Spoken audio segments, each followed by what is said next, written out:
Katanungan po ito ni Kabayan. Tita Agnes, pwede na po ba akong mag-resign ngayon sa aking employer? Kasi po mag-e-expire ang aking work permit sa kanya ngayon pong dadating na October 10, 2026. Meron na po akong LAMEA sa bago kong employer na isubmit ko na rin po yung aking work permit noong Friday last week. Ngayon, gusto na po nung bagong employer ko na makapag-start na daw po ako sa kanya starting po ng September 1, 2026 dahil nakapaasa na rin naman daw po yung aking work permit application. Ayan, magandang katanungan pero bago ang lahat, ikino-congratulate kita kasi meron ka ng bagong LAMEA. Ang tanong mo is, pwede ka na bang mag-resign? Dahil gusto na nung employer mo magtrabaho sa kanya ng September 1.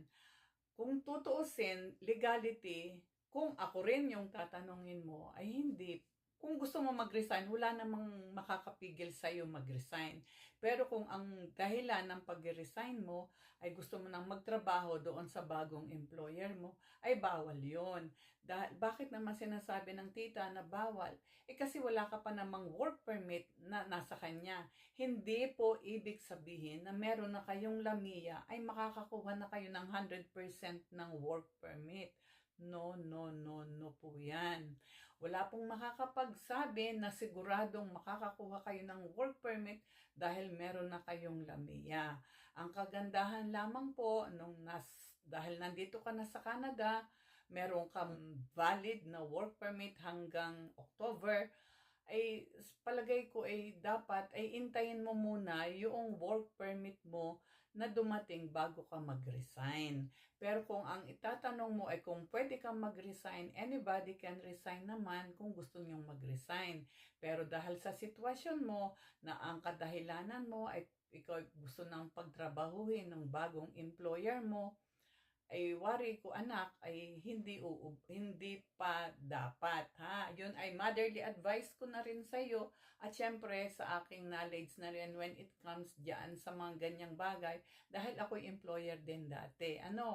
Ako po ay employer din dati, nag-hire din ako ng mga temporary foreign workers before for almost 10 years yan. From 2005 hanggang 2014, ako po ay nag-hire ng mga temporary foreign workers.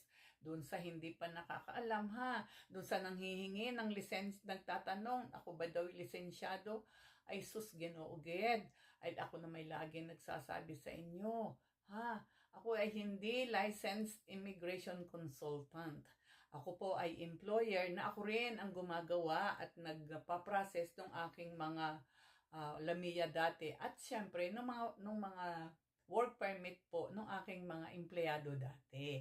Ako na lahat kesa naman iupa ko ay marunong naman ako dahil ako naman po ay may training din at ako naman po ay legal at registered na ako po ang presidente dati ng Holy Family Employment Agency dito sa Alberta.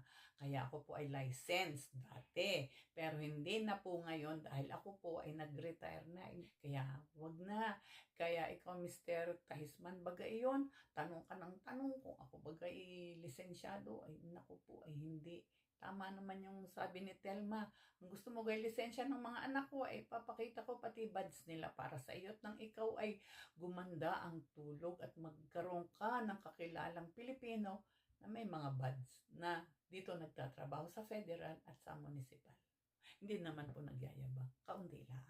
So, ulitin ko ha, kabayan, kung ako ang tatanungin mo ay wag muna ikaw mag-resign dahil hindi pa naman sure na iyong LAMEA ay maaprubahan ang iyong work permit yan. Kahit na yan ay naisubmit mo, ay doon tayo sa sigurado muna at doon tayo sa tama. Ulitin ko, ang pag-resign ay nasa iyo pero dahil diyan sa sitwasyon mo, sasabihin ko, wag muna sana dahil unang-una hindi ka pa pwedeng magtrabaho dahil wala pa naman yung work permit mo para doon sa iyong bagong employer.